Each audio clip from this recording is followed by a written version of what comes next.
인사하고 시작하겠습니다. 에베소서 1장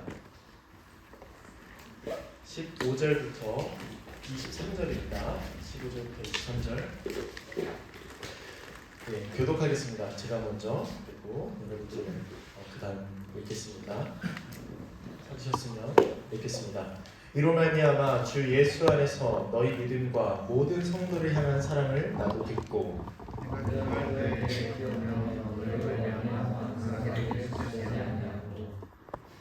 우리 주 예수 그리스도의 하나님 영광의 아버지께서 지혜와 계시의 영을 너희에게 주사 하나님을 알게 하시고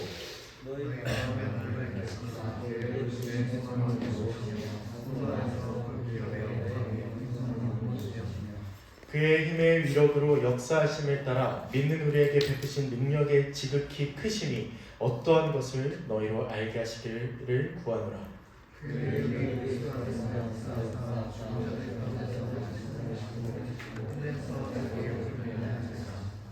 모든 통치와 권세와 능력과 주권과 이 세상뿐 아니라 오는 세상에 일컫는 모든 이름 위에 뛰어나게 하시고 만물을 그의 나라에 존하게 하시고 그를 만물 위에 그의 머리로 삼으셨느니라. 같이 읽겠습니다. 교회는 그의 몸이니 만물 안에서 만물을 충만하게 하시는 이의 충만함이니라.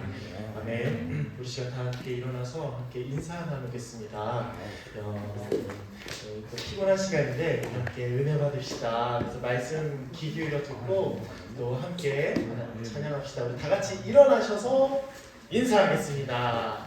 우리 장로님도 오셨습니다. 지사님도 또 오셨고 기쁜 마음으로 웃으시면서 지금 일어나시면서 지금 인상 쓰시는 분들이 많은데 함께 인사하겠습니다. 안녕하십니까. 이거 앉아주면 되죠. 은혜 많이 받으세요. 은혜 많이 받으세요. 은혜 많이 받으세요. 많이 받자. 그래, 은혜 많이 받자. 힘들다. 그래, 재용아. 그래. 혼자 인사해. 어, 그래. 네. 고생했다. 은혜 많이 받으세요. 그래. 많이 받으세요.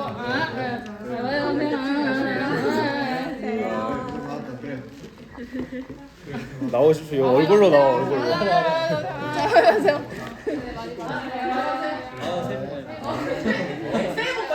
새해 네, 다 인사하셨으면 자리 앉아주시면 되겠습니다. 아니 카메라 자수한 사람 아까 누구야? 아이고, 이거 유튜브에 올려놓을 건데. 예, 우리 함께 또 인사 나누는데요. 이 시간 정말 졸릴 때예요. 저도 뭐 계속 이제 하루 종일 깨어 있었는데 여러분들도 지금 막 열심히 놀고 이러느라 힘드시겠지만 옆에 사람 좀 깨워주면서 말씀 드렸으면 좋겠고 허리가 아프실 텐데 그 의자를 등받이에 있는 허리를 의자를 하면 너무 좋을 것 같아요. 그래서 또 힘들면 안 되니까. 예, 오늘 말씀을 한번 읽었는데 어제 말씀을 저의 정현준 목사님께서 전해주셨습니다. 너무 은혜로운 시간이었고 또 좋은 시간을 드렸는데 한번 좀 복습을 해보면 하나님께서 하나님 나라를 창조하셨습니다. 그 하나님 나라가 어떤 나라인지 바로 복과 안식이 충만했다. 하나님의 지혜와 능력으로 창조되었기 때문에 거기다가 사람을 위한 창조였기 때문에 그것은 아주 아름답고 풍요가 집약되어 있었죠. 그런데 아담과 하와가 이제 제 목소리였군요. 아담과 하와가 하나님 아담과 하와가 하나님에게 순종하여 순종해서 그 이제 하나님 나라에서 쫓겨났죠. 그래서 하나님 나라는 유보되었고 또 어느 정도 복이 취소되기도 했습니다. 그럼에도 불구하고 하나님께서는 너무나 사람을 사랑하셔서 아브라함에게 하나님 나라를 약속하시죠. 아브라함에게 여보세요. 아브라함에게 창세기 12장 1절에서 3절까지 내가 너로 말미암아 모든 민족에게 복을 줄 것이고 내 이름을 창대하게 할 것이고 너는 그 땅을 가라. 그리고 내가 너에게 그 민족을 주겠다. 그래서 이 영토와 주권과 또 국민 이걸 보니 우리는 하나님께서 하나님 나라를 다시 약속하셨구나. 아담과 하와로 인하여 이 취소되고 유보되었던 하나님 나라가 이제는 다시 시작될 거구나라는 걸 알죠. 그래서 하나님께서 아브라함을 부르셨습니다. 그리고 아브라함을 계속 이끌어 가세요. 근데 창세기 이제 나중에 우리 몇 년 뒤에 할지 모르겠지만 창세기를 연구할 때는 자꾸 아브라함을 믿음의 조상 하는데 자꾸 이상한 행동들을 해요. 자꾸 자기 아내를 유일하고 한다던가 아니면 계속 하나님을 믿지 못하고서 계속 애굽을 간다던가 이런 일들이 일어납니다. 그런데 그럼에도 하나님께서 계속 아브라함을 이끌어 가세요. 그리고 마침내 가나안 땅에는 이제 들어가지 하지만 애굽에서 430년 동안 애굽살이 종살이했던 그 이스라엘 백성들을 이제 건지십니다. 그러면서 하나님께서는 모세를 통해서 또 하나님 나라를 약속하세요. 아브라함에게 했던 그 약속, 하나님 나라를 모세에게도 또 뒤이어서 약속하십니다. 내가 아브라함, 네 조상인 아브라함에게 했던 그 하나님 나라의 언약, 그걸 내가 반드시 지킬 거야. 모세에게 약속하시죠. 이제 모세가 이스라엘 백성들을 끌고 갑니다. 자꾸 가나안 땅으로 이제 가려고 해요. 근데 이스라엘 백성들이 왜 나를 거기에서 애굽에서 열심히 고기 먹고 있었는데 왜 우리를 끌고 나가지고 여기서 지금 우리의 무덤을 만들려고 하느냐라면서 아주 불평불만이 가득하죠. 계속 그러면서 하나님께서 오래 참으십니다. 그리고 모세의 뒤이어 이제 다윗에게도 하나님 나라를 약속하시죠. 그런데 아브라함 언약, 모세 언약, 또 다윗 언약 여기까지 보면은 하나님께서 약속하셨다. 근데 약속뿐만 아니라 하나님께서는 너희가 하나님 나라를 받기 위해선 이걸 지켜야 돼. 내 말을 들어야 돼. 라고 하면서 주신 게 바로 율법이죠. 십계명이죠. 그런데 이스라엘 백성들은 매번 십계명을 어기고 이 율법을 어깁니다. 그래서 하나님께서는 이제 마지막에 이렇게 말씀하세요. 내가 내 영을 너희 마음 가운데 둘 거다. 그리고 이 율법, 이 판을 너희 마음 가운데 새길 거다. 이렇게 말씀하십니다. 사람은 지킬 수 없으니까 하나님께서 하나님의 영을 우리 마음 가운데 보내주셔서 그 성령, 그 영으로 말미암아 하나님의 율법, 그 하나님의 명령을 지키게 하실 거라는 거예요. 그리고 이제 예수 그리스도께서 오십니다. 딱 오셔서 공생애 동안 열심히 또 사역하시고 십자가에서 죽으시고 부활하시죠. 그리고 승천하십니다. 그러면은 하나님께서 약속하셨던 하나님의 영을 부어줄 거다라는 건 언제 이루어져? 라고 하지만 사도행전에서 딱 이루어집니다. 저번에 제가 설교했었죠. 이제 2장에서 사람들이 다 모여서 막 기도하는데 이제 거기서 성령이 강림하십니다. 하나님께서 약속하셨던 그 영, 하나님께서 아브라함 때부터 약속하셨던 그 영으로 말미암은 하나님 나라가 이제는 사도행전에서 딱 이루어지는 거예요. 그래서 성령을 받은 사람들이 막 하나님의 큰 일을 얘기하면서 이제는 세상과 다른 삶, 바로 함께 모이기를 힘쓰고 자신의 재산과 소유를 팔아서 각 사람에게 나눠주고 함께 살아가면서 살아가는 이 하나님 나라의 일부 모습이 이제 실현되는 겁니다. 이런 얘기를 어제 하셨을 거예요. 그리고 에베소서 1장을 통해서 찬송하리보다 하나님께서 하늘에 속한 모든 신령한 복을 우리에게 주셨다라고 하면서 하나님이 하신 일, 성부 하나님이 하신 일, 성자 하나님이 하신 일, 성령 하나님이 하신 일에 대해서 우리는 한번 들었을 거예요. 성부 하나님께서 뭐 하셨냐면은 하나님의 아들이 되게 하시기 위해서 예수 그리스도를 통해서 우리를 속량하셨다, 죄사하셨다. 성자 하나님이 뭐 하셨나요? 예수 그리스도께서 십자가에서 죽으셨다. 그래서 우리를 거룩하고 흠이 없는 하나님의 아들이 되게 하셨다. 성령 하나님은요, 바로 이 복음을 듣고 믿으면 성령이 인치시는 거예요. 성령께서 너는 하나님 나라의 백성이다 이러면서 도장을 쾅 찍어주는 겁니다. 확증하는 거예요. 이제 우리의 구원은 예수 그리스도를 믿으면, 그리고 예수 그리스도의 말씀대로 따라 살아가면, 순종하면 우리의 구원은 취소될지도 흔들리지도 않는 것입니다. 왜냐하면 예수 그리스도께서 딱 오셨을 때 모든 사람을 심판하세요. 그럴 때에 이제 비유로 설명하면 왼쪽에 염소, 오른쪽에 양 이렇게 더 나누시고 왼쪽은 영원한 불못, 오른쪽은 내가 예비한 하나님 나라에 들어갈 것이다 라고 하는데 그걸 어떻게 하나요? 했을 때 하나님께서 우리를 보시면서 성령으로 인치셨는가 아니면 자기 마음대로 살아가는가 이걸 판단하시고 그리고 성령의 도장이 꽝 찍힌 성령의 인치심이 꽝 찍힌 그 사람들을 하나님 나라에 들어가게 하시는 겁니다. 이렇게 이 구속사에 대해서 아주 간략하게 설명했는데 이어서 오늘은 1장 15절부터 교회가 뭔지 한번 나눠보도록 하겠습니다. 여러분 제가 구속사라고 했는데요. 구속사란 예수 그리스도께서 우리를 구속하신 하나님께서 우리를 구원하시는 그런 속량 사역에 대해서 알아야 합니다. 그래서 여러분 제가 언제가 될지 모르겠지만 구속사 강의를 나중에 하고 싶어요. 여러분들에게 이거를 알면은 진짜 이 성경이 하나님의 언약의 관점에서 다 꿰뚫어지는 순간 이 성경의 내용들이 하나하나 완전히 세세하게는 아니겠죠. 아주 개괄적으로 아주 넓게 와 하나님이 이렇게 우리를 구원하셨구나 라는 걸 알게 되거든요. 그래서 나중에 구속사 강의를 열면 여러분들이 모두 참여해 주시기를 꼭 바랍니다.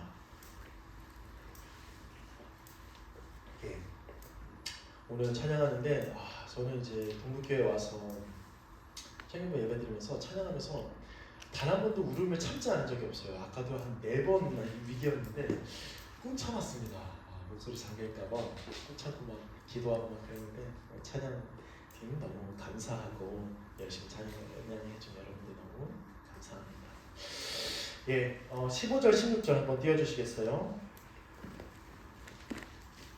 말씀을 좀 보면서 그리고 제가 이제 개요 보내드렸는데 그것도 한번 보시면서 필기하면서 말씀 나눠보도록 하겠습니다.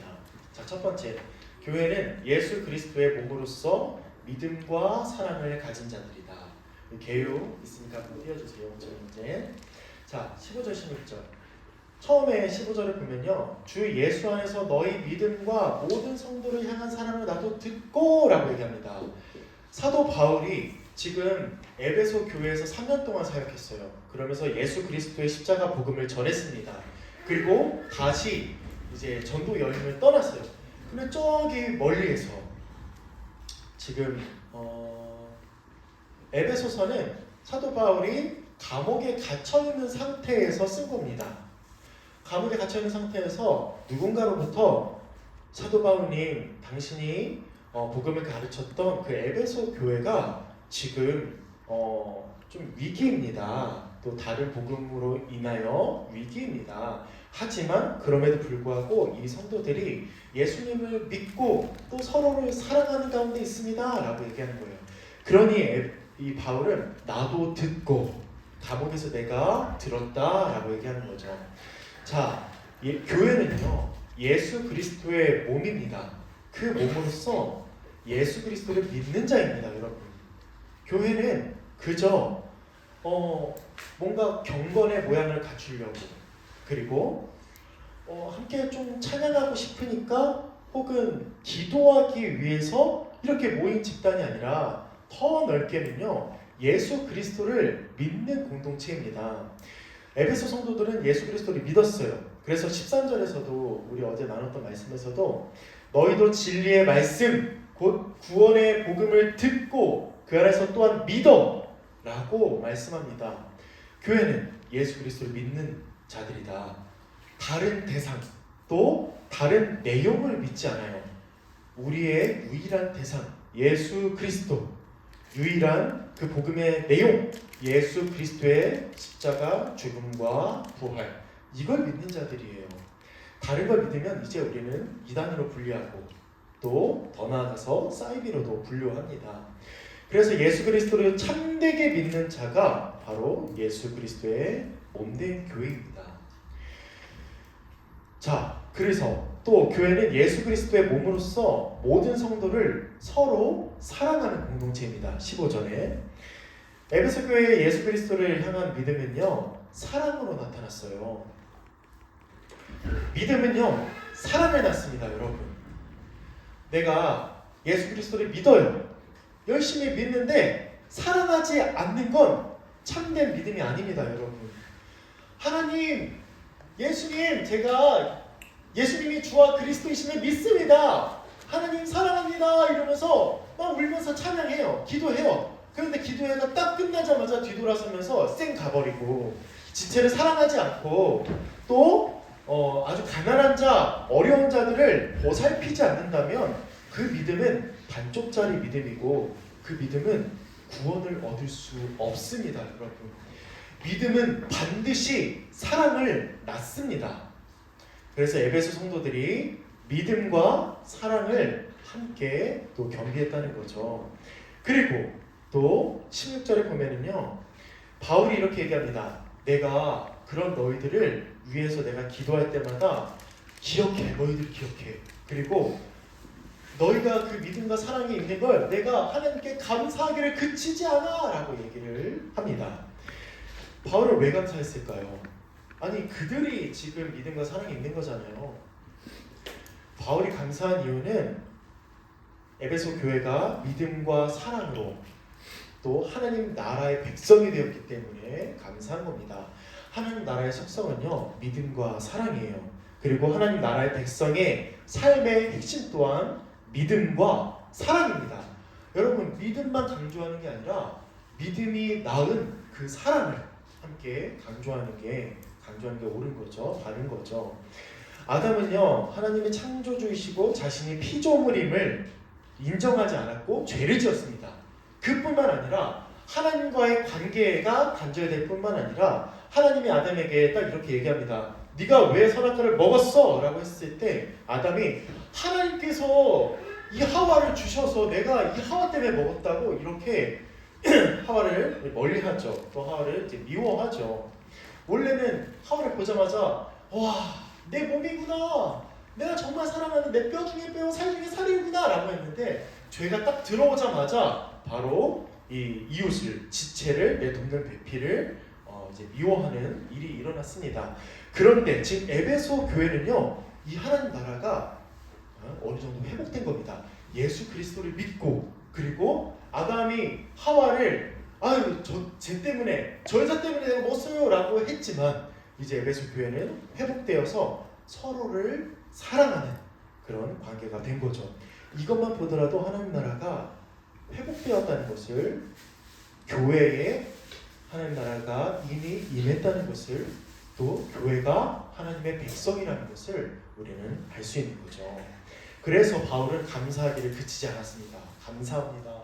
그 에베소 교회가, 에베소 성도들이 예수 그리스도를 믿는 믿음과 사랑이, 모든 성도를 향한 사랑이 있음에 감사합니다 하면서 끊임없이 그 감사가 그치지 않았다고 얘기합니다. 잠깐 묵상 또 적용해보면, 여러분, 교회가 교회답지 않은 거 우리는 한번 또 많이 보죠. 또 서로 사랑하지 않고 싸우고 미워하고 분열하는 이유가 뭘까요, 여러분? 오늘 말씀 잠깐 15절 16절 나누는데 여기에 근거해서 교회가 교회답지 않은 거. 세상의 교회를 원래 칭찬해야 합니다. 와, 이 세상에는 없는 그런 모습이구나. 그런데 이제는 매스컴에서 그 들려오는 교회의 모습은 사람들에게 손가락질을 당하죠.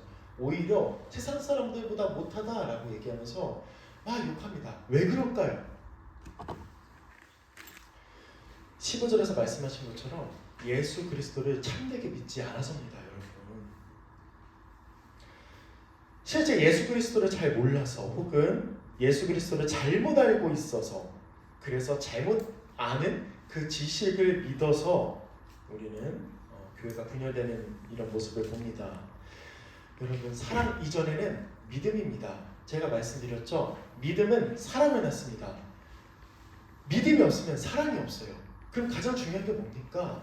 믿음입니다. 예수 그리스도를 믿는 믿음이에요. 예수 그리스도를 믿지 않는 사람들도 사랑합니다. 사랑해요.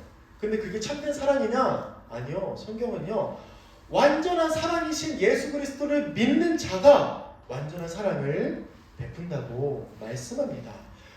그리스도를 믿는 자가 또 그리스도처럼 살아갈 수 있어요. 그렇기 때문에 우리는 믿음이 가장 중요합니다.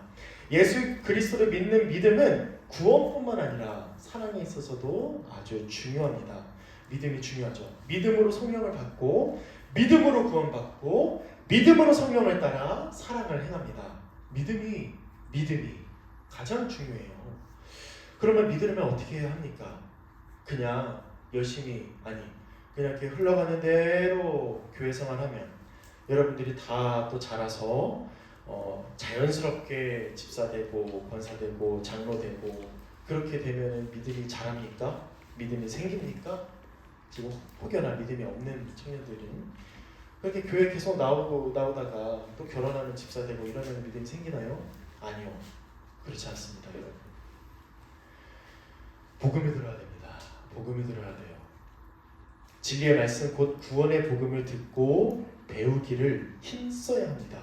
하나님의 아들 우리 주 예수를 믿는 것과 아는 일에 하나가 되자 힘쓰자 라고 하는 게 에베소서에서 바울이 말하는 바예요. 힘써야 합니다. 복음을 듣기를. 그냥 주일마다 설교 듣는 거 너무 좋아요. 너무 좋습니다. 그런데 듣고 문 밖에 나가자마자 까먹는 거. 저번 주에 설교 뭐예요? 제목이 뭐예요? 내용이 뭐예요? 우리 거의 잊어버리곤 하죠. 그렇게 마치 뭔가 가까스로 연명하듯 그렇게 신앙생활하면 믿음이 자랍니까? 또 믿음이 성장합니까? 아니요. 믿음이 굳건해지지가 않고 오히려 그저 그런 또 예수 그리스도께서 오셨을 때 하나님께서 또 심판하실 때에 구원받지 못하는 믿음일 수가 있습니다. 우리는 뭐 해야 되냐? 우리 청년들은 뭐 해야 되냐? 우리 지금 교육부 장로님이 와 계신데 우리는 뭐 해야 되냐? 예수 그리스도의 복음을 열심히 배워야 됩니다. 양육받아야 돼요, 여러분. 예수 그리스도의 복음을 매일 아는 때에 힘써야 합니다. 이 힘쓰다는 거는요, 그냥 앉아서 이렇게 있는 게 아니라 열심히 성경을 들여다보고 모르면 찾아보고 물어보고 연구하고 이런 걸 뜻해요. 모르면은 여러분 믿지 못합니다. 아는 만큼 믿습니다. 어떠한 신비한 체험으로 예수님이 주와 그리스도이심을 아는 경우도 있어요. 어떠한 계시로 인해서. 그렇다 하더라도 그 이후에 복음을 계속 듣고 공부하지 않으면 그 믿음은 변질되거나 왜곡되거나 믿음이 사라지거나 작아질 수 있어요. 제가 말씀드렸죠. 그러면 그 믿음은 사랑을 내기보다는 그 아주 작은 믿음은 자신을 향해 있습니다. 내가 이런 체험, 내가 이런 경험을 내가 신비한 체험을 했어. 이거 가지고 평생을 살아가요. 그러면서 다른 사람을 정죄합니다. 너 이런 체험 있어? 너 이런 경험 있어? 없어? 아유, 너는 아직도 멀었다. 이렇게 됩니다. 그 신비한 체험과 경험은 그 이후에 복음을 어떻게 듣고 어떻게 연구하느냐에 따라서 달려있어요, 여러분. 그 체험과 그 경험이 자신의 자랑이 아니라 정말 하나님의 은혜임을 날마다 깨닫기 위해서는 복음을 알아야 합니다. 이 체험은 간증이 될 수는 있어요. 그러나 설교할 수는 없습니다. 그 체험을. 그리고 누군가에게 권하고 논쟁을 벌이기도 하죠. 그리고 또한 여러분들이 지금 모태신앙이 굉장히 많죠. 동북교회에서 태어나고 자라온 이 청년들이 굉장히 많은데 성경 공부를 한 번쯤 또 여러 번 했을 거예요. 그럼 그걸로 끝납니까? 나 한 번 했어. 나 어느 정도 세례교육 받았어. 6주 받았어. 몇 주 받았어. 또 중고등학교 때 했어. 한 번 해가지고 몇 번 해서 됩니까? 근데 지금은 안 해. 나는 어차피 과거에 했으니까 다 알아. 아니요. 매일 알아야 됩니다, 여러분. 매일 큐티하고 매일 말씀 가운데 살아가야 돼요. 말씀 없이는 막 불안해하는 거. 이 말씀으로 살아가지 못하면 내가 막 이상해지는 게 느껴지는 그 수준까지 딱 올랐을 때 말씀에 갈급하고 의에 줄이고 그 목마를나요. 우리 신앙의 선배들, 우리 교회 안에 신앙의 선배들 보세요. 장로님들, 권사님들, 집사님들. 제가 이제 새벽 예배 저번에 3일 정도 나갔는데 참 대단합니다. 권사님들 오셔서 말씀을 이렇게 막 듣기를 귀 기울여서 듣고 또 이 기도하고 이런 것들이 이런 분들 때문에 동북교회가 이제까지 세워졌구나, 이제까지 분열되지 않고 자라왔구나 이런 생각이 들 만큼 또 감동이었어요. 그분들처럼 신앙의 선배들처럼, 그리고 지금은 안 계시고 또 소천하셨지만 이제까지 동북교회를 이끌어 오셨던 그 신앙의 선배들처럼 우리가 그 자리를 대신해야 돼요. 이제 뭘로? 말씀을 아는 것으로, 또 말씀을 배우고 기도하는 것으로, 사랑하는 것으로, 그렇게 우리는 대체해야 합니다. 교회를 오래 다녔으니까 복음을 모르면 그저 종교생활 거기에 그치지 않아요. 거기에서만 그칩니다. 거기에서만. 종교생활은 다른 종교 다 있어요, 여러분. 또 심지어 저 무당대도 생활을 합니다. 종교생활이라고 해야 될까요? 작두 타고 막 산에 가서 기도합니다. 예수 그리스도를 알아야 돼요. 그리스도를 믿는 것만이 참된 믿음을 우리가 가질 수 있습니다. 복음을 설명하지 못하면 몇십 년을 교회 다닌다고 하더라도 그 시간에 다 무시하거나 없이 할 수는 없지만 저는 개인적으로는 안타깝습니다. 여러분들이 언젠간 복음을 열심히 듣고 복음을 설명할 정도, 또 스스로 살아가면서 넘어질 때, 유혹이 올 때 딱 말씀이 딱 생각나면서 그 말씀으로 이 사탄을 딱 물리치는, 그 믿음으로 기도로 물리치는 그런 청년들이 되었으면 좋겠습니다. 그래서 믿음이, 말씀이 중요하다 이런 얘기를 했고요.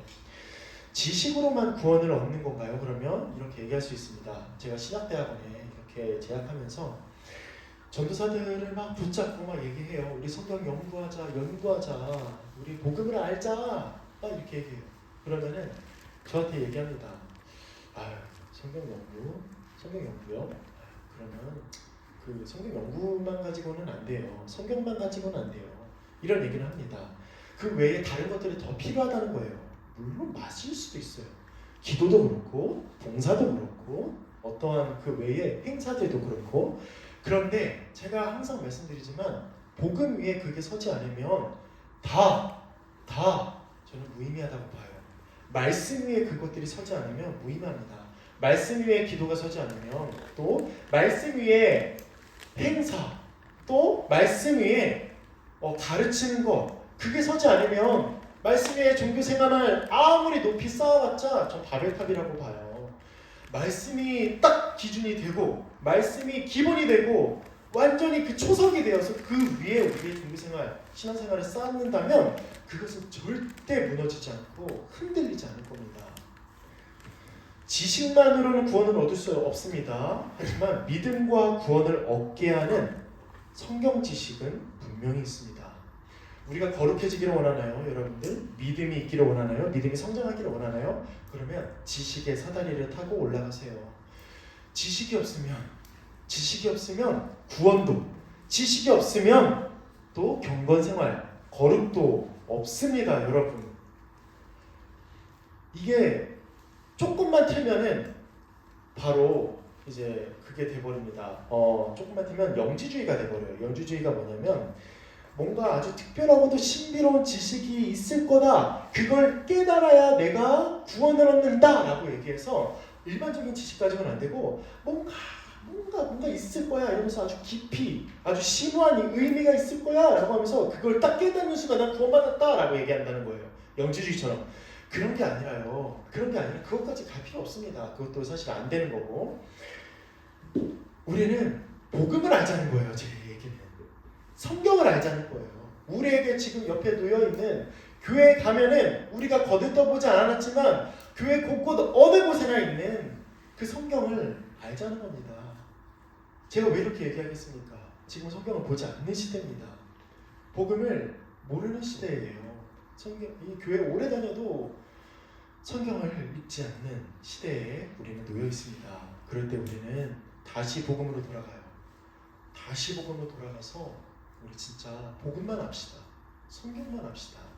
세상에 아무리 좋은 지식, 유튜브나 SNS로 아주 다양한 지식이 있고 세바시처럼 이렇게 하면 여러분들이 성공합니다, 이렇게 하면 여러분들이 잘 될 수 있습니다, 이런 것들이 아무리 많더라도 그것들을 알기 전에 먼저 구원을 얻어야죠. 먼저 예수 그리스도의 십자가 복음에 대해서 알아야죠. 하나님 나라에 대해서 알아야죠. 그 지식이, 그 성경 지식이 우리가 어떤 지식을 받아들일 것인가 분별하게 할 거예요. 모든 지식을 다 받아들이면 우리는 안 되죠. 지금 어린아이들도 스마트폰 보면서 제가 예전에 유치부 사역할 때 막 보면은 그냥 막 계속 릴스를 계속 올려가요. 계속 쇼츠인가요? 계속. 근데 그걸 다 받아들이는 거예요. 그래서 거기 입에서 나오는 말은 욕설이고 막 세상적인 막 이상한 얘기들이 많은데 우리는 그러지 말아야죠. 우리는 성경 가지고 이걸 받아들일 것인가 받아들이지 않을 것인가 분별해서 딱 쳐내고 또 사탄의 지식인가 사탄의 유혹인가 딱 쳐내고 오직 그리스도의 뜻대로 날마다 하나님의 뜻대로 하나님께서 주시는 그 영성 가지고 또 지식 가지고 우리는 날마다 사랑하면서 살아가야 하죠. 교회 안에서 복음을 듣는 두 가지 방식이 있습니다.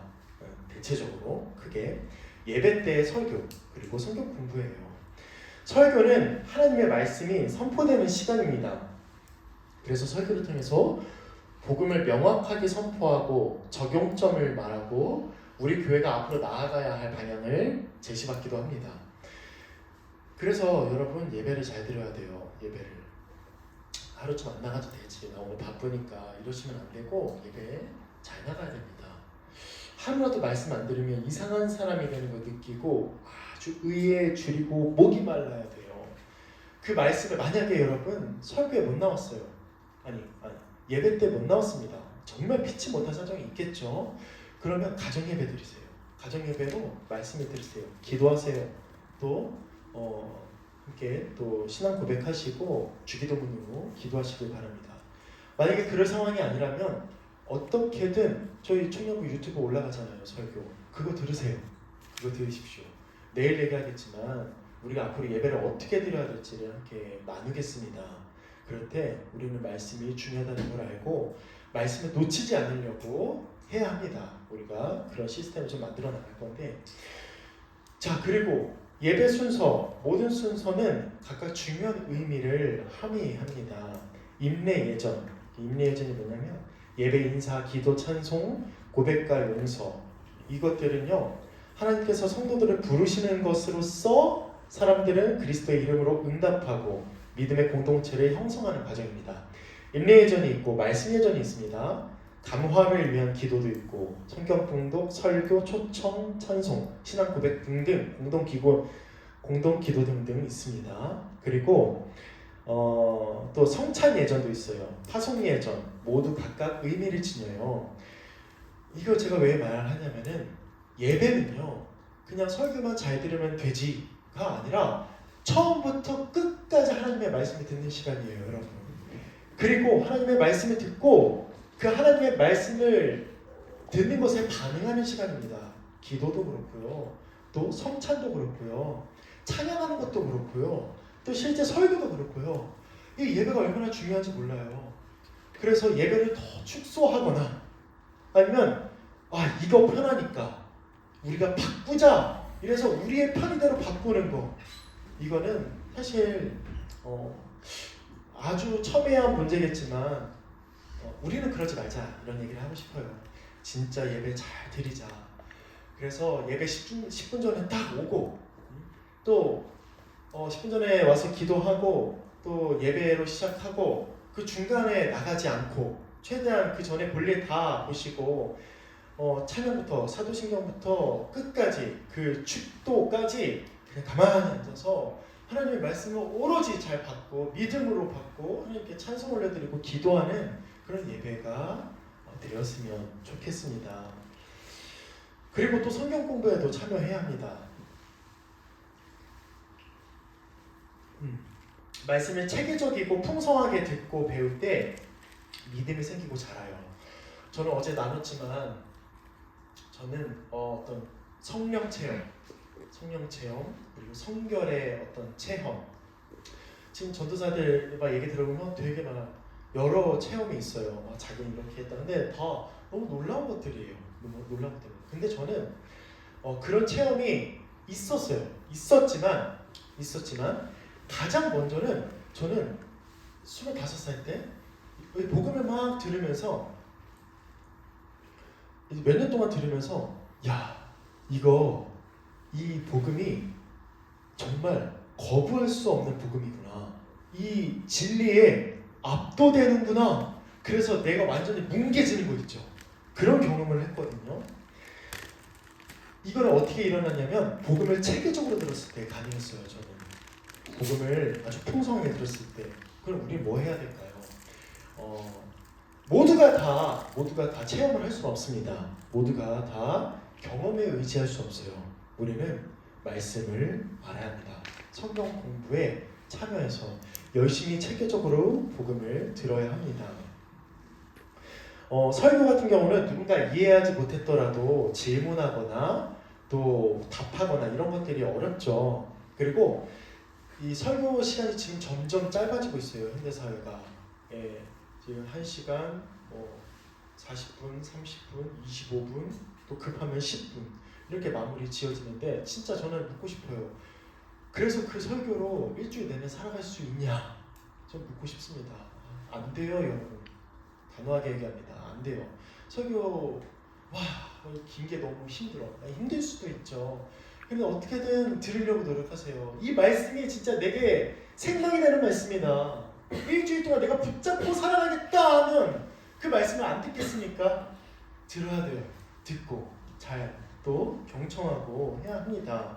그런데 성경 공부는 오히려 시간을 좀 더 쓰면서 체계적으로 아주 풍성하게 복음을 배울 수 있는 시간입니다.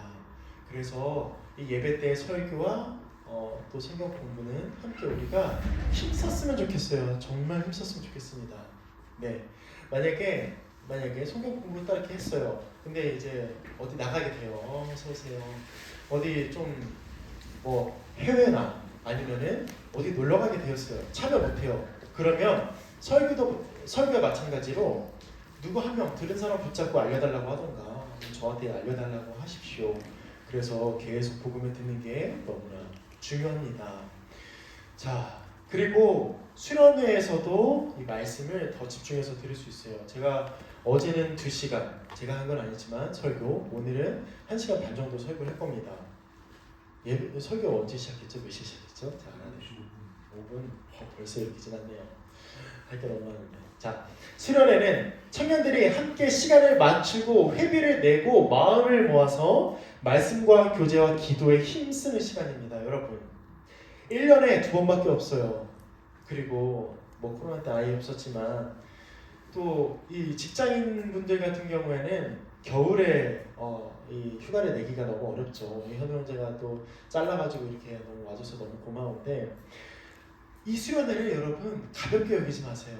그냥 가도 되고 안 가도 되지. 나 바쁘면 난 누구 정죄하는 건 아니지만 나 취업 때문에 바쁘면 나 뭐 때문에 바쁘면 안 가도 되지가 아니라 여러분 진짜 1년에 2번 있는 시간 그리고 한 번 할 때 일주일 내내 합니까? 기껏해야 2박 3일 길면 3박 4일입니다. 우리가 언제 이렇게 숙식하면서 말씀에 완전히 집중하고 기도에 집중하고 찬양에 집중하고 이런 시간이 언제 있습니까? 이 수련회가 얼마나 귀한지 우리는 알아야 해요. 그래서 내가 만약에 부분밖에 참여 못해 그래도 오세요. 만약에 토요일밖에 못해 그래도 오셔서 나는 여러분들과 함께 이 수련회에 참석하길 원합니다 라는 걸 이 청년들에게 보여주세요. 미안해 하시고 스스로도 안타까워 하세요. 어쩔 수 없는 상황이면 진짜 우리도 이해하죠. 그런데 어떻게든 마음을 보내세요. 만약에 진짜 참석 못해 그러면 어떻게 찬조라도 제가 이제 제 개인적인 생각입니다. 찬조라도 하셔서 내가 이 수련회 너무 가고 싶은데 못 가서 여러분들을 응원합니다. 이런 마음이라도 좀 보이셨으면 좋겠어요. 그리고 못 가면 기도해 주시고 또 가는 분들도 수련회를 위해서 기도해 주시고 이 수련회를 정말 귀하게 여겨주시길 바랍니다. 다음 수련회 때도 마찬가지입니다. 그래서 마음이 없이 단지 쉬고 싶어서 하루밖에 못 가서 내 성격상 나는 아이니까 나는 소극적이니까 가면 기빨리겠다 이런 생각으로 안 가는 게 아니라 가셔서 교제하시고 안 친한 사람과 함께 얘기도 나누고 먼저 다가가서 인사하고 이런 시간이 이 수련회에서 이루어집니다. 그리고 여러분 내 지체가 복음을 들을 수 있도록 권유하세요. 수련회 같이 가자 권유하세요. 우리 성경 공부 같이 하자. 우리 예배 같이 드리자. 말씀 알자. 이렇게 권유하시길 바랍니다. 내일 아니야. 내가 상관한 바 아니야. 나만 열심히 하면 돼. 생각하지 마시고 적극적으로 복음을 듣자고 말하고 권유하시기를 바랍니다. 또 그렇게 만약에 못해요. 그러면 여러분들이 우리가 열심히 배워서 우리가 가르치면 됩니다. 우리가 가르치면 돼요. 복음을 가르치고 듣는 자가 바로 구원받은 자의 모습입니다, 여러분. 복음을 듣기도 싫어하고 가르치기도 싫어한다면 전 단언컨대 그 자가 구원받았는지 의심해야 된다, 점검해야 된다, 이렇게 생각합니다. 어떻게든 복음을 알고 전하려고 하는 모습이 예수님의 또 사명이기도 하면서 복음을 들었다면 전하지 않을 수가 없어서 아주 그냥 엉덩이가 들썩들썩해서 누군가에게라도 대화하다가 예수님의 이야기를 꺼내기 마련입니다. 예수님에게 받은 그 은혜가 너무 커서 그 얘기를 꺼내지 않을 수가 없어요.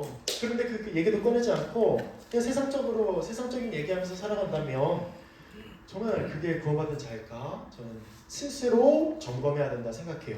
또 우리 옆에 있는 자들이 그렇다면, 형제자매들이 그렇다면 점검해야 합니다. 네. 점검할 때 또 방법이 있어요, 여러분. 그냥 다짜고짜 가가지고 너 예수님 믿어? 너 설명해봐. 너 복음 설명해봐. 이러는 게 아니라 그냥 카페 같은 데 가서 막 얘기하다가 자연스럽게 예수님에 대해서 얘기하는 거예요. 그러면서 정말 복음으로 살아가고 있는지 확인하고 또 점검하는 일들이 있고, 또 공식적으로는 제가 1대1로 불러서 한번 또 점검할 수도 있어요. 복음에 대해서 한번 얘기해봐라. 그 사실을 믿느냐, 그리고 일상을 어떻게 살아가느냐, 말씀대로 살아가느냐, 이거를 제가 확인할 수 있습니다. 이렇게 해서 어떻게든 복음을 내 지체들이 들을 수 있도록 열심히 또 권유해야 합니다. 전해야 되고, 그렇게 할 때 복음을 듣고 믿고 구원을 얻는 자가 늘어날 때 하나님의 백성이 늘어나는 것입니다. 여러분, 하늘에선 잔치가 열려요. 너무 멋지지 않습니까? 여러분, 교회가 분열하는 이유가 아까 제가 그랬죠. 믿음이 없어서. 근데 믿음이 생기려면 복음을 들어야 된다고 했죠. 근데 또 하나 분열이 생기는 이유가 있습니다. 뭐냐면 배움의 격차가 있을 때 분열이 생깁니다. 누구는 진짜 신실하고 복음을 열심히 들었어요. 그리고 하나님의 뜻대로 하려고 해요. 이런 사람들만 있으면 얼마나 좋습니까? 그런데 그렇지 않은 사람들이 있다는 거예요. 그러면서 왜 그거 그렇게 하냐? 세상적으로 생각해요. 그러면서 세상의 것들, 세상의 원리를 자꾸 교회에 적용시키려고 하죠. 그럴 때에 분열이 생깁니다. 갈라져요. 그래서 우리는 복음을 알아야 합니다. 제가 한 가지 더 얘기하면, 복음에 대해서 여러분 스스로 안다고 생각하지 마세요. 스스로 안다고 생각하지 마세요. 또 한 가지는 여러분들이 예수 그리스도를 진짜 잘 믿고 있다고 생각하지 마시기 바랍니다. 무슨 말이냐면요, 구원의 확신은 있어야 돼요. 예수님께서 오셨을 때 내가 구원받을 거야 확신은 있어야 돼요. 하지만 그거에 대해서 안주하시지 말라는 거예요. 내가 예수님을 믿는다는 걸 믿지 마세요. 예수님을 믿으세요. 예수님을 믿는다고 착각하면서 예수님을 믿는다고 하는 그걸 믿지 마시라는 이야기입니다.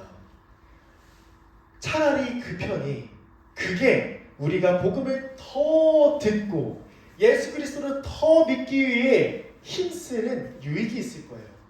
내가 안다고 생각하는 사람은 배우려고 하지 않습니다. 예수님을 내가 진짜 신실하게 믿고 예수님 뜻대로 살아간다고 생각하는 사람은 누군가 권면할 때 듣지 않습니다. 너 그거 죄입니다. 너 죄예요. 당신은 그거 죄입니다. 회개하세요 할 때 나는 잘 살아가고 있는데? 이렇게 교만한 모습을 보이죠. 그래서 여러분들에게 권하는 것은요, 내가 복음을 모른다고 생각하세요. 그냥 그게 훨씬 유익이 있습니다. 그리고 내가 예수님의 뜻대로 살아가고 있다고 자만하지 마세요. 그게 여러분들이 예수님에 따라 살아가기 위한 노력을 더 기울이게 할 것입니다. 스스로 교만하지도 말고 지체에 대해서도 방치하지 마세요. 내 형제자매가 뻔히 말씀도 몰라, 기도도 안 해, 또 사랑하지도 않아. 또 일상 살아가면서 맨날 게임하고 맨날 그냥 자기만을 위해서 살아가. 방치하지 마세요. 점검하시고 권유하시고 맛있는 거 사주면서 사랑하면서 그를 위해서 기도하시고 복음을 어떻게든 가르치려고 발악을 하시길 바랍니다. 자, 그리고 믿음에 대해서 지금 이렇게 한번 적용을 해봤는데요. 교회는 모든 사람을 서로 사랑해야 합니다. 예수 그리스도를 믿는 그 믿음이 사랑을 낳는다고 했죠. 우리는 교회입니다. 우리는 예수 그리스도를 믿는 공동체입니다. 성도입니다. 그러면 우리는 뭘 해야 할까요? 또 어떤 모습이 우리 모습에서 자연스럽게 나올까요? 바로 사랑입니다. 사랑. 성령을 받은 교회는 모든 사람을 서로 사랑합니다. 15절에 보면요. 이로 말미암아 주 예수 안에서 너희 믿음과 모든 성도를 향한 사랑을 나도 듣고 라고 얘기합니다. 일부만 사랑하는 게 아니에요. 나랑 친한 사람, 나랑 오래 교회에 같이 나온 사람, 나랑 좀 동년배, 또 내 형제, 실제 핏줄, 내 혹시 누나랑 여동생이랑은 친한 일이 거의 없죠. 네. 혹은 내 여자친구, 내 남자친구만 그렇게 사랑하고 거기에만 어울리는 것은 온당치 않아요. 바르지 않습니다. 모든 사람을 사랑해야 돼요. 모든 사람, 남녀노소. 우리는 잘 못 보지만 정말 나이가 정말 지극히 많으신 아주 지긋하신 저기 장로님, 은퇴하신 장로님, 권사님 이런 분들도 어떻게든 다가가서 잘 지내셨어요 이러면서 안부도 묻고 또 그 얘기도 좀 들어주고. 네, 제가 이제 어디야 사무실에 이렇게 앉아 있는데 수요일이었는데요. 수요일이었나? 예, 수요일이었죠.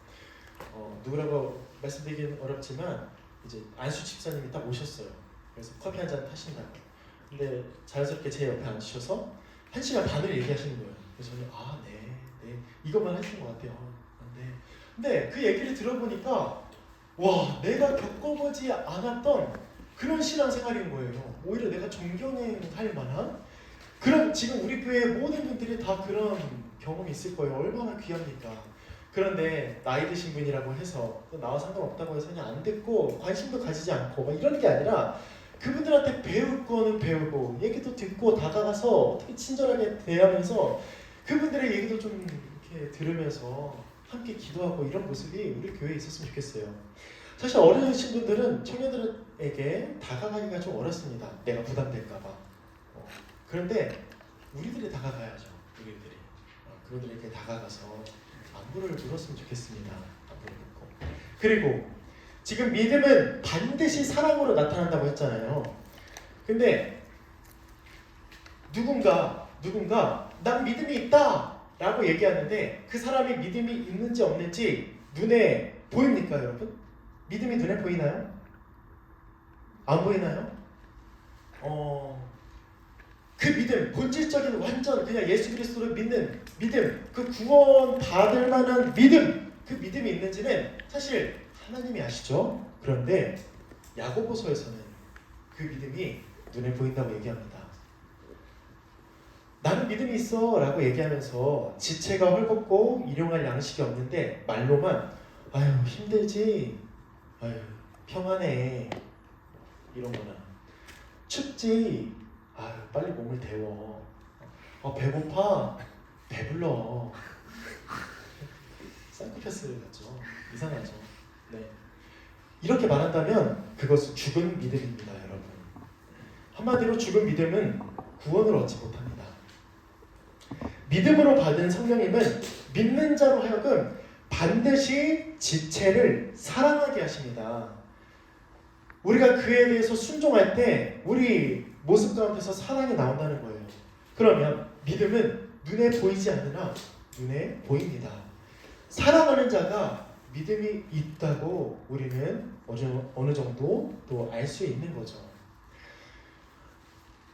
그리고 또 자기 마음에 드는 사람, 나이, 성별, 직업, 피부색, 경제적 수준을 따지지 않고 모든 지체를 사랑해야 하는 게 예수 그리스도를 믿는 우리 교회입니다.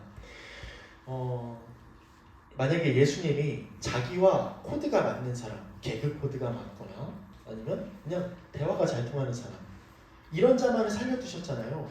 우리는 다 죽습니다. 우리는 한 명도 빠짐없이 다 죽어요. 이 세상에 남아있는 사람이 없습니다.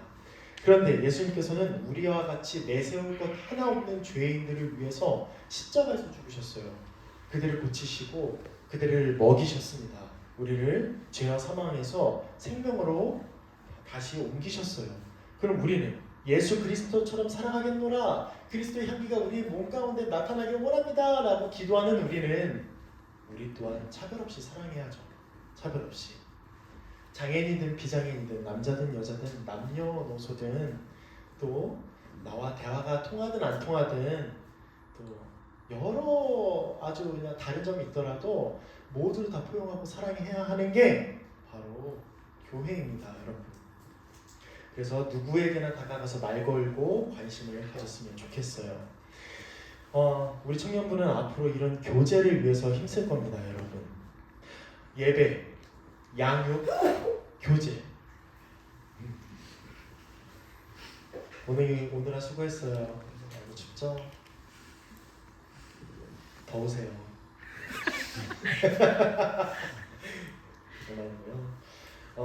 청년부가 이 청년부 임원들이 함께 아주 머리를 쓰고 기도하면서 고민해서 만든 그 체제를 여러분들이 따라주시길 바랍니다. 부장집사님이나 교사나 임원이나 또 전도사는 청년부를 와해시키고 분열시키려고 아주 혈안이 되어 있는 사람이 아니에요, 여러분. 어떻게든 청년들 한 명 한 명 성장하도록 간절히 바라는 마음으로 주님의 지혜를 구하면서 일하는 자들입니다. 시간을 내고 돈을 써가면서 열정을 아주 쏟아가면서 일하는 사람들입니다. 그리고 또한 담임 목사님과 장로님들의 결정도 마찬가지입니다. 그럴 때에 우리 모두 주님이 세우셨다는 걸 우리 인정하고 내 마음에 안 든다고 해서 소극적으로는 따르지 않으면서 뒤에서 욕하거나 아니면 적극적으로는 예배에 안 나오고 아주 그냥 나는 따르지 않을 거야 이렇게 대놓고 대항한다던가 그러지 마시고 오히려 이건 청년부를 더 어렵게 만드는 일입니다, 여러분. 직분자 및 임원들을 세우신 주님께 불순종하는 죄이기도 해요. 그래서 우리 청년들이 임원들이 함께 예배, 양육, 선교, 또 교제, 전도 여기에 이렇게 힘쓰려고 어떤가를 마련할 때 여러분들이 잘 따라오셨으면 좋겠어요. 잘 따라오셨으면 좋겠습니다. 자, 그리고 16절 감사하길 그치지 않는다 이렇게 얘기합니다. 교회는요 믿음과 사랑에 감사해야 합니다. 여러분들이 최근 한 주 동안 감사한 게 뭐가 있었나요? 혹시 여러분들 중에서 와 우리 청년부가 우리 동국교회가 이렇게 예수 그리스도를 믿는 자들이 이렇게 많고 또 서로 사랑하는 자들이 많게 해주셔서 너무 감사합니다 라고 하나님께 감사했던 적이 있으신가요? 사실 저도 없다고는 할 수 없는데 드문 것 같아요. 네. 그런데 바울은 에베소 성도들의 믿음과 사랑을 듣고 내가 그들을 위해서 너희들을 위해서 기도할 때 내가 하나님께 감사하기를 그치지 않는다라고 얘기합니다. 우리도 이 수련회에서 사랑이 넘치는 말씀과 또 믿음이 또 자라는 말씀으로 자라는 이 수련회에 대해서 감사했으면 좋겠어요. 내가 이곳에 오게 해주시면 감사합니다. 말씀을 듣게 해주시면 감사합니다. 우리 또 얘기 잘 못 나눴던 우리 지체들과 함께 얘기해 대화하게 해주셔서 감사합니다. 그리고 우리 동북교회 전체가 예수 그리스도를 믿는 자들이 있게 해주셔서 감사합니다. 이런 감사를 날마다 하면서 기도했으면 좋겠습니다. 예, 17절 19절 한번 띄워주시고요. 시간이 없네요. 네, 빨리 맞춰야겠네요. 네. 보면은 17절 보세요. 17절, 18절, 19절. 지금 바울은요 1장 1절에서부터 16절까지 이렇게 삼위 하나님께서 어떤 은혜를 베푸셨는지를 설명하고 또 에베소 교회의 어떤 상황을 설명했죠. 그 다음에 기도합니다. 17, 18, 19절은 기도하는 내용이에요. 19절 마지막에 보시면은 너희로 알게 하시기를 구하노라 이 기도하는 거거든요. 그런데 이 전체가 한 문장입니다. 한 문장이에요. 이 지금 기도의 제목입니다. 우리 한번 천천히 살펴보면서 우리도 이런 기도를 드리기를 좀 바라면 좋을 것 같습니다. 첫 번째 17절 교회는 예수 그리스도의 몸으로서 성령을 받고 하나님을 아는 자들이에요. 자, 성령 하나님에 대해서 한번 잠깐 설명을 해보면은 구약 성경에서는 하나님의 영입니다. 그리고 신약 성경에서는 예수님의 영으로 표현됩니다. 성령님은 하나님과 예수 그리스도와 하나세요. 동일 본질이라고 얘기합니다. 삼위일체, 위격도 하나, 또 이 세 분이서 다 한 몸이며 또 하나님입니다. 한 분 하나님입니다. 성령님은 우리가 생각할 때 막 뭔가 둥둥 떠다니고 뭔가 그냥 하나님과 예수님에 대해서 워낙 많이 나오니까 성령님은 조금 그에 비해서 적게 나오니까 되게 그렇게 비중이 없는 분? 막 이렇게 생각하지만 절대 아닙니다. 이 성령 하나님, 성도 하나님, 성자 하나님이 모두 다 한 분이세요. 한 몸이세요. 그리고 성령님은 영원하시고 영존하십니다. 영원히 존재하세요. 또 성령님은 가장 중요한 게 하나님과 예수님과 교제할 수 있게 하십니다. 우리로 하여금. 우리가 하나님과 교제하는 것, 우리가 하나님께 예배드릴 수 있는 것, 또 예수 그리스도께서 십자가에서 죽으시고 부활하셔서 이루신 죄사함과 의롭다 하심을 얻는 것, 이 모든 예수 그리스도께서 행하신 그 공로, 그 성취, 이게 우리에게 적용되기 위해선 성령님이 필요합니다. 성령님이 이것들을 우리에게 적용시켜 주세요. 성령님이 없으면 우리는 그냥 지극히 큰 죄인밖에 안 돼요. 그냥 지옥에 들어갈 수밖에 없는. 근데 성령님이 우리 마음 가운데 오셨기 때문에 우리가 죄사함을 얻고 하나님께서 우리를 의롭게 여기시는 겁니다. 또 만물에게 생명을 부여하세요. 그리고 성령님은 예수 그리스도 안에서 새 생명을 주십니다. 이렇게 더 있지만 지혜와 계시의 영, 예수 그리스도 하나님이 영광의 아버지께서 지혜와 계시의 영을 너희에게 주사 하나님을 알게 하옵소서라고 바울이 얘기하는 겁니다.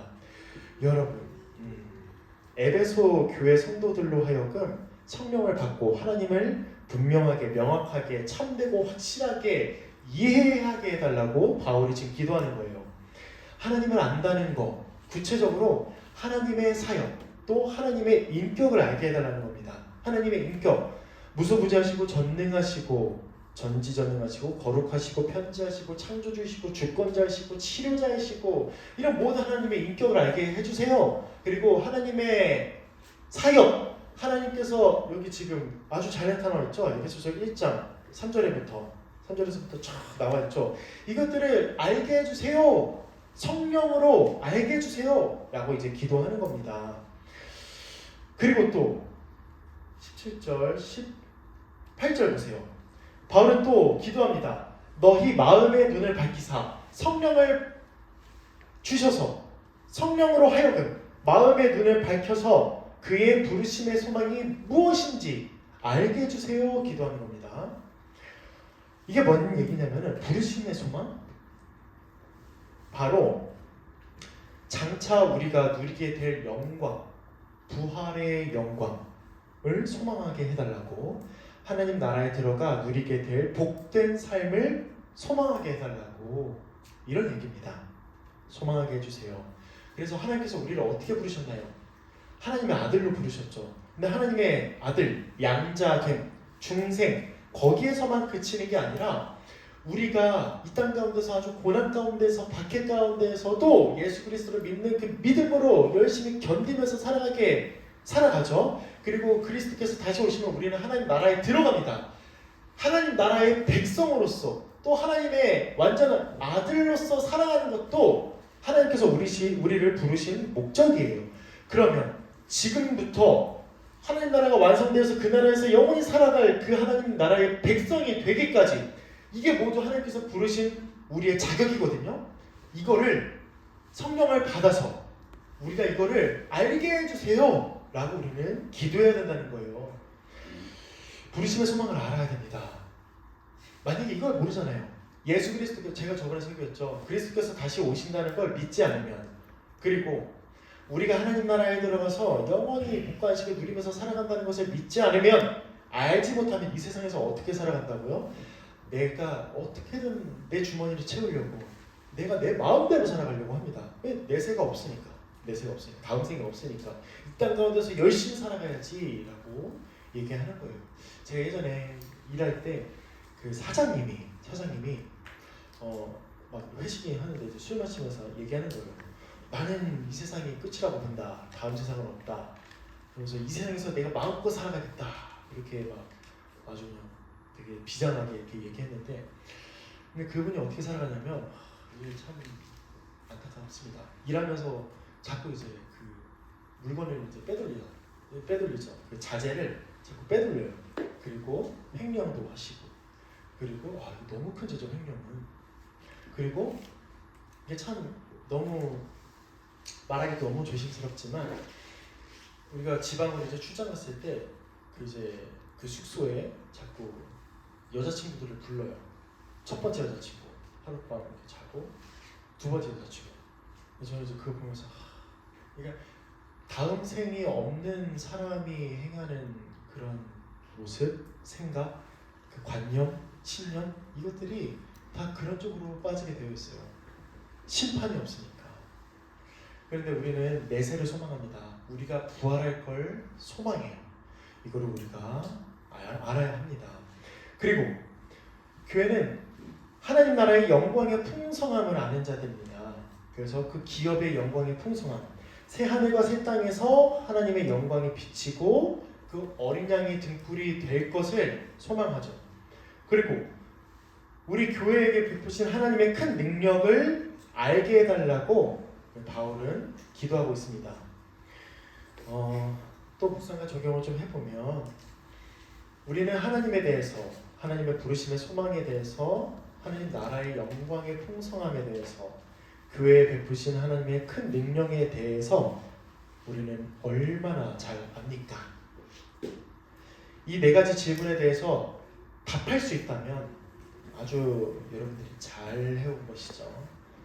그런데 만약에 답하지 못한다면 우리는 더 배워야 합니다.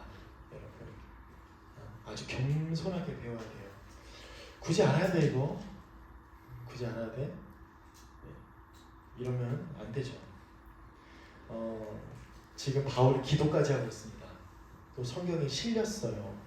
이것들을 알게 해주세요 라고 하는데 나는 몰라도 돼 이런다면 이게 저는 하나님께 불순종하는 게 아닌가 이런 생각이 듭니다.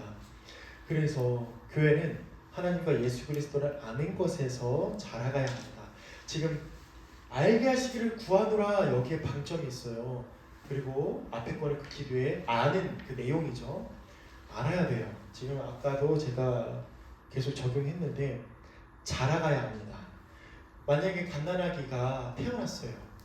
그런데 평생 자라지 않는다면 너무 끔찍한 일이죠. 너무 끔찍한 일입니다. 마찬가지로 우리도 예수 그리스도를 믿어요. 자, 한번 설명해 보면 믿죠. 그리고 성령을 받습니다. 그럼 중생해요. 중생. 거듭납니다. 그래서 이전에 옛사람은 죽고 새 사람으로 다시 태어납니다. born again이라고 얘기하는데 여기서 끝나요. 만약에 내가 복음을 더 알려고 하지 않아요. 그러면 이렇게 자라가지 않는다는 거예요. 거기서 끝날 겁니까?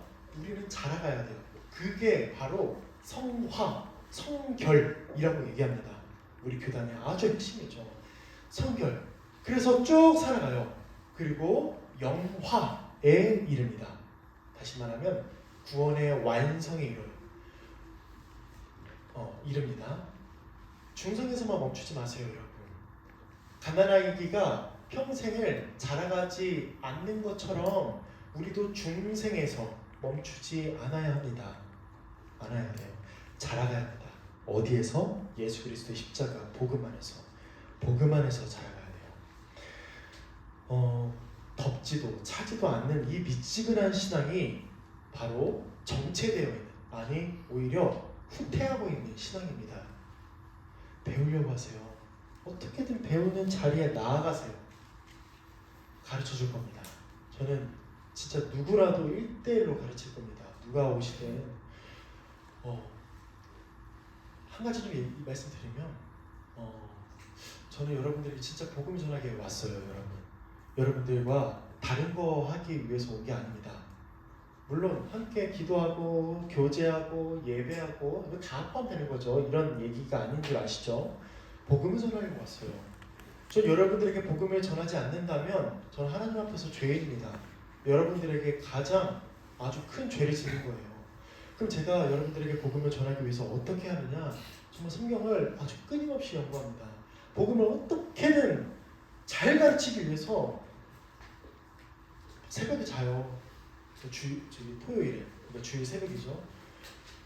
어떻게든 잘 가르치고 싶어서 이들이 이 복음 가지고 살아났으면 좋겠다는 마음을 가지고 이렇게 가르칩니다. 그런 저를 우선은 의지했으면 좋겠어요. 제가 여러분들에게 정말 잘 가르치겠습니다. 근데 그뿐만 아니라 밤이 되든 새벽이 되든 복음을 알고 싶어서 알려달라고 하면 저는 달려갈 겁니다. 복음을 가르칠 거예요. 가서 기도하고. 그리고 저뿐만 아니라 우리 모든 부교역자 그리고 담임 목사님도 마찬가지입니다.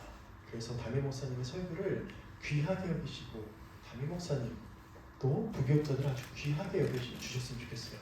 그리고 또 하나는 이 교역자들이 성경을 잘 연구하고 설교할 수 있게끔 그 시간을 마련하는 겁니다. 그래서 어떻게든 성경을 연구해 주세요. 저에게 요청하세요. 계속. 저는 여러분 부교역자, 그러니까 교역자들은 정말 사탄의 공격이 심합니다. 장로님도 마찬가지고 집사님도 마찬가지입니다. 이 사탄이 직분을 딱 건드리면 교회가 와해되는 걸 알아요. 분열되는 걸 알아요. 그래서 직분자들을 공격해요. 네, 가장 센 자들을. 센 자? 이상하죠. 그들을 공격합니다. 저에게도 유혹이 되게 심해요. 쉬고 싶다. 자고 싶다. 그냥 대충 할까? 그냥 내가 아는 지식으로 그냥 어떻게든 좀 말로 때울까? 이런 생각이 솔직히 말하면 듭니다. 기도해 주세요. 기도해 주세요. 저를 위해서 기도해 주시고 성경 연구해 주세요. 계속 얘기해 주세요. 제가 정신 차리게. 그리고 저는 뭐 다른 얘기지만 제 생각이지만 교역자에게 가장 큰 선물, 좋은 선물은 전 책이라고 생각해요. 책을 선물해 주세요. 그래서 이걸 읽고 저에게 나눠주세요. 이렇게 하는 거. 저는 그게 정말 너무 좋은 바람직한 모습인 것 같아요. 제 개인적인 생각으로. 그런 우리 청년들 되길 원하고 또 우리가 함께 예수 그리스도를 믿는 믿음 안에서 잘 자라갔으면 좋겠습니다. 성령이 충만했으면 좋겠어요. 성령이. 모든 것들은 다 성령입니다. 우리가 아무리 복음을 배우더라도 성경을 배우더라도 성령이 없으면 깨닫지 못해요. 알지 못합니다. 믿지 못해요. 성령의 조명이라고 얘기하는 건데 우리가 복음을 딱 듣잖아요. 보잖아요. 성경을 보잖아요. 그러면 우리가 딱 깨달아요. 이 깨닫는 게 어떻게 깨닫는지 아세요? 아무리 믿지 않는 사람들에게 이렇게 성경을 갖다 주고 읽어봐라 했을 때 그들은 읽기는 하지만 그 의미도 모르고 거기에 은혜도 느낄 수 없습니다. 근데 우리는 복음을 딱 보면은 알잖아요. 이게 어떻게 하는 거냐면 성령께서 하나님의 뜻을 우리에게 비춰주시는 거예요. 이 성경이 어떤 말씀이고 어떤 의미인지를 우리에게 밝히 드러나게 하십니다. 이게 성령이 하는 역할이에요. 그래서 우리가 아까 찬양할 때, 말씀을 볼 때, 기도할 때 기도하잖아요. 하나님에 대해서 알잖아요. 하나님께 간구하잖아요. 이게 다 여러분들이 하는 거지만 결국 여러분들이 하는 게 아니라 여러분 마음 가운데 있는 성령님이 하시는 일입니다. 그렇다면 우리 뭐 해야 돼요? 성령이 충만하기를 기도해야 됩니다. 성령 충만. 우리 교단에서 정말 얘기 많이 하는 건데 성령이 충만해야 돼요. 성령이 내 마음 가운데 완전히 가득 차서 내가 완전히 죽는 거, 예수 그리스도와 함께 죽는 거. 그래서 오직 내 안에 그리스도께서 사시기를 날마다 간구하셔야 돼요. 말씀을 볼 때뿐만 아니라 우리가 직장 생활하면서 또 학교에서 공부하면서 우리는 유혹이 정말 많습니다. 이렇게 할까 저렇게 할까 선택의 기로에 서 있을 때도 정말 많아요. 근데 우리가 하나님의 뜻대로 선택할 수 있는 거 바로 성령께서 우리에게 분별하셔서 우리에게 분별력을 주셔서 이게 하나님의 뜻인지 아니면 사탄의 뜻인지 이걸 분별하게 하시고 하나님의 뜻대로 선택하게 하시는 거 모두 성령님이 하시는 일입니다. 우리는 뭐 해야 되나요? 성령이 충만하기를 바라야 합니다. 기도해야 합니다. 여러분 성령 받았습니까? 성령을 받으셨습니까? 스스로 돌이켜보세요. 일주일 동안 내 마음대로 살았다면 성령을 받았는지 점검하셔야 됩니다. 내가 정말 성령을 받았는지. 내 마음대로 살았다면 성령의 충만함을 위해서 기도에 전념하십시오. 일주일 동안 살아가면서 하나님의 말씀이 떠오르지 않았다면 점검하세요. 그리고 제가 아까 말씀드렸던 것처럼 그냥 성령을 내가 안 받았나 보다 라고 하면서 열심히 기도에 매진하시길 바랍니다. 받았을 수도 있죠. 근데 제가 말하는 건 차라리 열심히 기도하라는 뜻이에요. 말씀 보라는 뜻입니다. 그래서 우리는 하나님과 하나님의 구원을 아는 것에 날마다 자라가야 합니다. 교회는 무엇을 위해 기도해야 합니까? 이 네 가지를 위해서 기도해야 합니다. 하나님을 아는 것, 하나님의 부르심의 소망을 아는 것, 하나님 나라의 영광의 풍성함을 아는 것, 교회에 베푸신 하나님의 큰 능력을 알도록 기도해야 합니다. 마지막 20에서 23절입니다. 조금만 힘내세요. 지금 열심히 기도하시는 분들이 좀 생겨나고 있는데 지금 기도하지 마시고 이따가 기도 시간 드립니다. 자, 20절. 하나님의 능력으로 예수 그리스도를 살리시고 하늘 보좌 우편에 앉히셨습니다. 여러분, 사람이 해결할 수 없는 두 가지가 있습니다. 뭘까요? 죽음.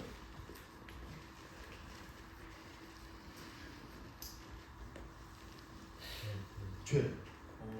좋습니다. 죄와 사망이죠.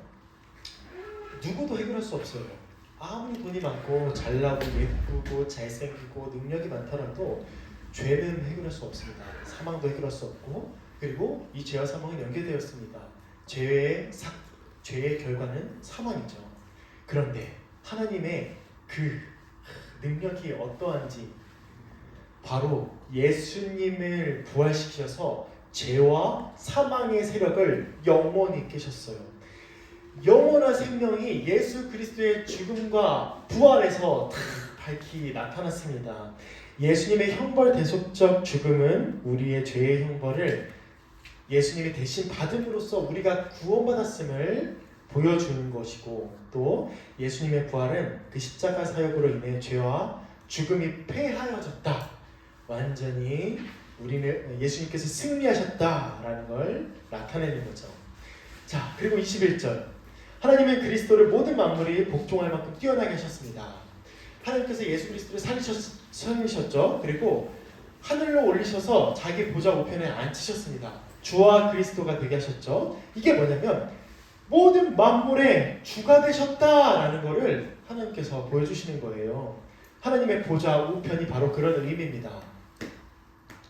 그래서 예수님은 십자가 공로로 사탄을 패배시키고 결박하셨으며 모든 만물을 다스리시는 통치하시는 주님이 되셨습니다. 그리고 마지막 22절, 23절. 하나님은 그뿐만 아니라 만물의 주이신 예수님을 만물 위에 교회의 머리로 삼으셨습니다. 이 모든 만물을 다스리시는 주님이 우리 교회의 머리래요, 여러분. 우리를 직접 다스리신대요.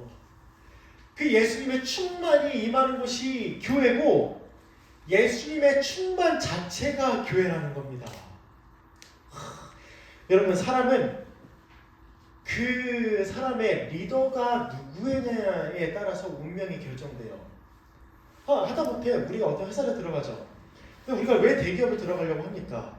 잘 안 나가잖아요. 그리고 사실 뭐 연봉도 좋고 보너스도 좋고 또 여러 가지 뭐 혜택도 좋잖아요. 근데 작은 기업 왜 안 가려고 해요? 언제 망할지 모르잖아요. 물론 정말 탄탄한 회사도 있습니다. 그리고 복지가 좋은 회사도 있고, 근데 그냥 관념상 우리는 그렇잖아요.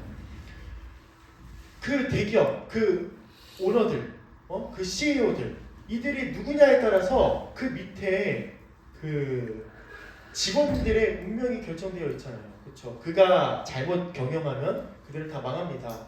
그냥 이 세상의 원리도 그런데 우리 교회의 머리가 누구냐면요, 죄와 사망을 패하신 예수님. 와, 이 땅을 다스리시는 예수님, 우주 만물을 창조하신 성자 하나님이시래요. 그리고 그를 누가 세우셨냐? 성부 하나님께서. 그리고 성자 하나님께서 우리를 어떻게 다스리시냐? 성령 하나님으로 우리를 다스리십니다. 그래서 이 교회는 뭐가 있냐면 예수님의 권세가 있고 예수님의 충만함이 있어요. 뭐냐면 예수님께서 죄와 사망을 패하셨다고 했죠. 이 교회, 예수 그리스도를 믿는 자는 죄와 사망에서 벗어난 자들입니다. 죄로부터 벗어난 자들이에요. 사망에서 벗어난 자들입니다. 그리고 예수님의 충만, 바로 사랑, 그 사랑이 이 교회 안에 있습니다. 우리의 머리가 예수님입니다, 여러분. 우리 아버지가 하나님이십니다. 우리 마음 가운데 계시는 분이 성령 하나님이세요. 이게 얼마나 대단합니까? 여러분 자신이 스스로 비루하다 생각하십니까? 비참하다고 생각하세요? 혹시 나는 아무것도 아니지. 하지만 우리는 죄인입니다. 그럼에도 불구하고 우리 마음 가운데 있는 성령으로 하여금 우리는 하나님의 아들입니다. 하나님의 백성이에요. 예수 그리스도의 제자입니다. 이 교회가 그런 곳이에요, 여러분. 적용을 좀 해보면, 여러분, 우리가 교회의 힘을 믿어야 합니다. 여러분, 교회의 힘을 믿습니까? 아멘. 교회는 건물이 아니에요. 우리 교회 주소를 까먹었는데, 우리는 교회입니다. 교회가 그냥 통상적으로 나 어디 교회 다녀, 나 교회 다녀, 이렇게 어딘가를 가서 거기서 예배 드리고 막 이렇게 하는 곳, 그렇게 생각하는 게 아니라 우리 자체가 교회입니다.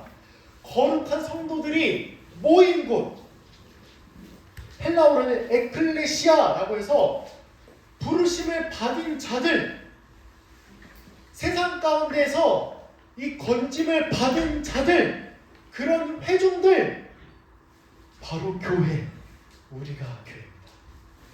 여러분, 교회를 나와 분리해서 생각하면 안 돼요. 내가 교회고 내 존재 자체가 교회입니다. 나와 같이 예수 그리스도를 믿는 자들 곧 함께 모여 함께 찬양하고 말씀을 들으면서 예배하고 교제 가운데 서로 사랑으로 도와주고 응원하는 자들이 바로 교회예요. 교회의 본질은 예수 그리스도 안에 있고 그리스도의 몸인 우리입니다. 여러분 혹시 교회를 욕하신 적 있나요? 욕해보신 적 있나요? 우리 교회는 어쩌고저쩌고, 아 우리 교회는 이래서 안 돼요, 어쩌고저쩌고. 나를 욕하는 겁니다. 그게 내 얼굴에 침 뱉는 거예요. 그리고 더 나아가서는요, 예수께서 교회를 어떻게 세우셨냐면 자기 몸을 찢으면서까지 교회를 세우셨거든요. 그리고 교회는 예수님의 몸입니다. 교회의 머리는 예수님이에요. 교회를 욕하는 건 누구를 욕하는 걸까요? 예수님을 욕하는 겁니다. 이거 기억하세요. 함부로 교회를 욕하고 함부로 직분자들을 욕하고 함부로 임원들을 욕하고 또 함부로 형제자매를 욕하는 건 예수님을 욕하는 겁니다. 이건 정말 아주 주의해야 돼요. 제가 항상 얘기하죠. 우리 농담할 때, 우리 장난할 때 그의 권위를, 그 사람의 권위를 낮추는 이런 농담, 이거는 다시 말하면 예수님께 하는 농담입니다. 예수님한테 예수님 말하기도 정말 입에 담기도 어려운데 예수님 오늘 좀 못생기셨는데요? 이건 큰일 나죠. 안 되죠. 안 돼요. 그래서 교회가 우리라는 걸 알아야 되고 우리는 예수 그리스도를 알아야 합니다. 교회를 알아야 합니다. 그리스도를 아는 것이 교회를 아는 거예요. 교회를 아는 것이 나를 아는 겁니다. 예수 그리스도 알면 교회를 알고 교회를 알면 나를 아는 거예요. 이게 다 연결되어 있습니다. 나중에 교회를 한번 또 배울 텐데. 그래서 하나님의 최종적인 구원은 하나님 나라인데요. 이 교회가 어느 곳이냐면 뭐 하는 곳이냐면 교회가 이미 임하니 다시 교회는 하나님 나라가 이미 임한 곳입니다. 어제 배우셨죠 여러분? 이미와 아직. 이미 임했으나 아직 완성되지 않은 그 하나님 나라, 그게 바로 교회예요. 그래서 우리는 예수 그리스도를 더 알아야 합니다. 교회를 알아야 합니다. 나를 알아야 합니다. 이게 참 은혜롭네요. 근데 여러분, 다만 교회는 완벽하지는 않습니다. 세상에 완벽한 교회가 있나요? 여러분들이 이 교회에서 정말 오랫동안 자라오셨는데 가끔 얘기 들어보면 저는 다른 교회도 한번 가보고 싶어요. 뭔가 특별한 게 있겠죠. 또 한번 방문하는 것도 나쁘진 않습니다. 그러나 뭔가 좀 보려고 가는 거 이거는 괜찮지만 우리 교회가 이상해서 우리 교회가 뭔가 연약해서 다른 교회에는 희망이 있겠지라고 하고서 가잖아요. 똑같습니다. 사실 완벽하지 않아요. 교회 상처받지 않은 사람 있나요? 여기 중에서? 한 명도 없겠죠. 예. 우리 교회는 왜 이래? 라면서 고쳐야 할 점을 늘어놓기도 합니다. 근데요 여러분, 교회 다시 예수님께서 통치하시는 그 통치의 방식, 그 힘, 그게 잘못된 게 아니라 우리가 죄인이기 때문에 우리 교회에 안 좋은 점들도 있다는 사실을 명심하시길 바래요. 우리를 구원하셨죠? 또 우리를 예수 그리스도처럼 살아가게 하십니다. 근데 우리가 사랑하지 못했어요. 그러면 아니 하나님 이거밖에 안 돼요? 나 사랑하지 못하잖아요. 이렇게 얘기할 겁니까? 우리가 문제잖아요. 우리가 죄인이잖아요. 마찬가지예요. 교회도. 우리 교회를 욕하기 전에 나를 돌아보세요. 교회가 이상한 게 아니라 내가 이상한 겁니다. 그리고 또 이런 생각 가지고 있는 사람이 있어요. 다 내 맘 같지 않아. 다 뭔가 다 나와 같으면 좋겠는데 다 나처럼 생각하고 나처럼 행동하는 사람이 있었으면 좋겠는데 막 달라. 여러분, 나 같은 사람만 있잖아요. 미칠 노릇입니다. 거기는 지옥이에요. 제가 봤을 때 얼마나 끔찍합니까? 네, 죄인인데 내가 죄인이잖아요. 그래서 우리는 예수님의 교회를 통치하시고 또 그에 대해서 우리는 순종해야 합니다. 그리고 또 한 가지, 예수님께서 다스리시죠. 교회를 다스리시죠. 어떻게 다스리시냐면 어떻게 다스릴까요? 한번 물 먹는 사이에 질문합니다. 어떻게 다스릴까요? 아시는 분?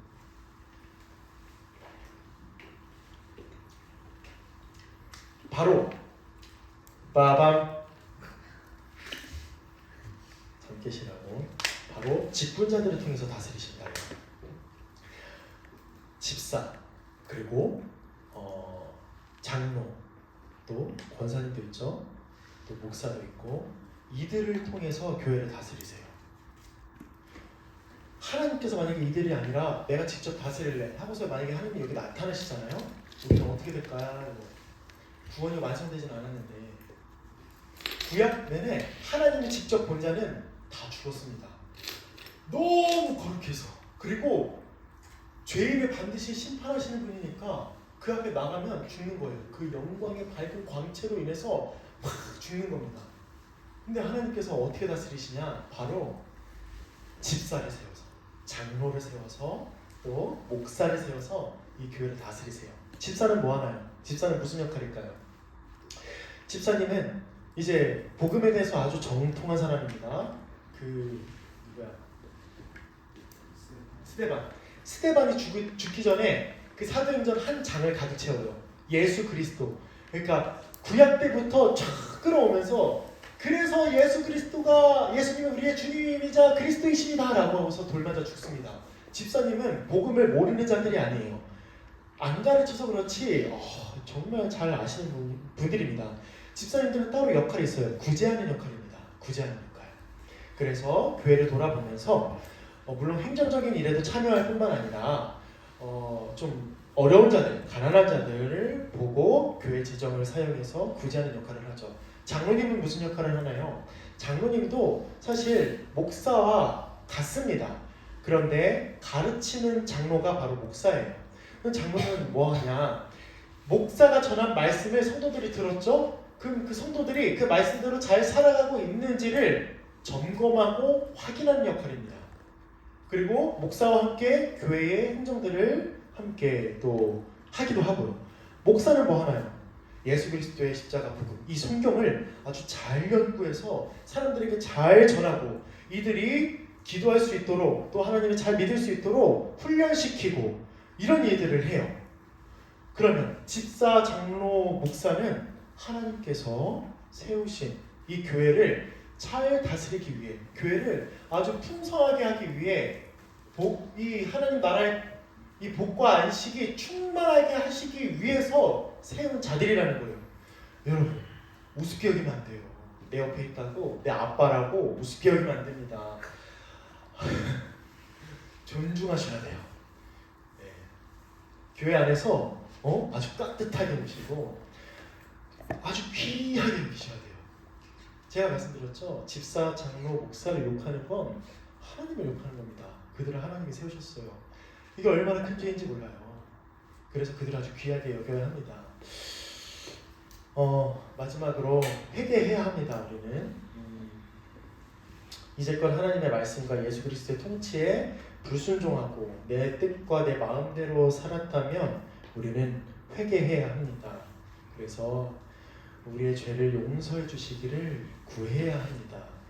그리고 회개는요 그냥 주님 죄를 용서해 주세요 그러면서 눈물을 흘리면서 딱 뒤돌아서 마음껏 죄지면서 살아가는 자가 아니에요. 회개는 잘못된 삶을 뉘우치고 하나님의 은혜를 의지하여 굳은 결심, 노력으로 하나님께로 돌이켜서 순종하는 삶을 사는 구체적인 행동까지 포함된다는 거예요. 이게 무슨 말이냐면, 자, 첫 번째 단계, 예수님 저의 죄를 용서해 주세요. 그리고 두 번째, 예수님 제가 하나님 뜻대로 살아가게 해주세요. 우리는 보통 여기서 멈추죠. 회개가.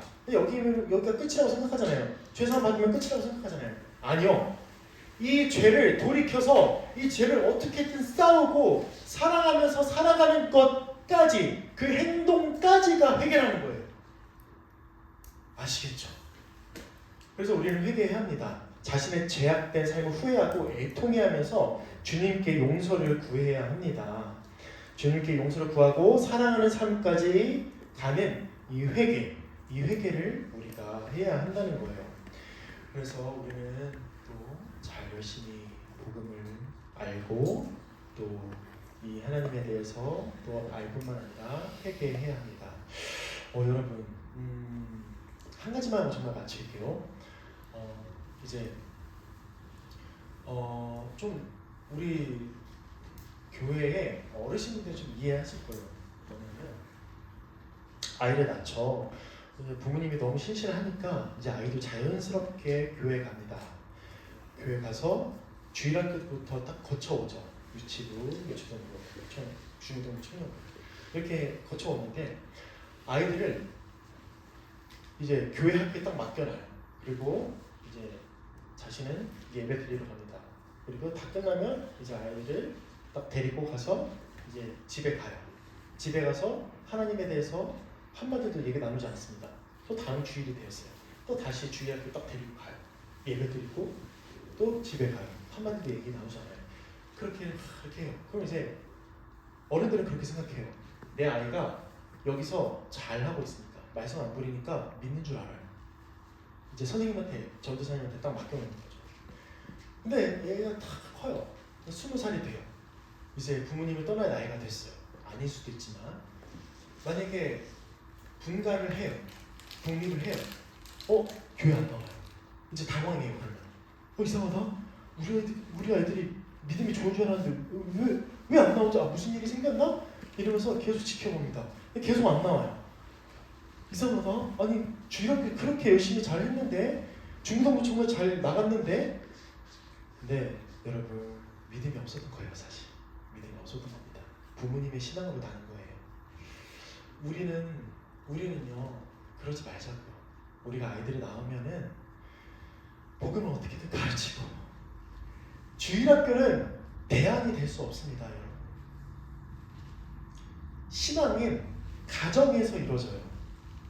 가정에서 복음을 나누고 하나님의 말씀을 가르쳐야 돼요. 말씀대로 살아가는 훈련을 시켜야 됩니다. 그래야 성인이 되고 자기가 책임질 나이가 되었을 때 교회를 떠나가지 않습니다. 혹시 여러분들 여기 중에서도 혹시 간당간당한 사람이 있나요?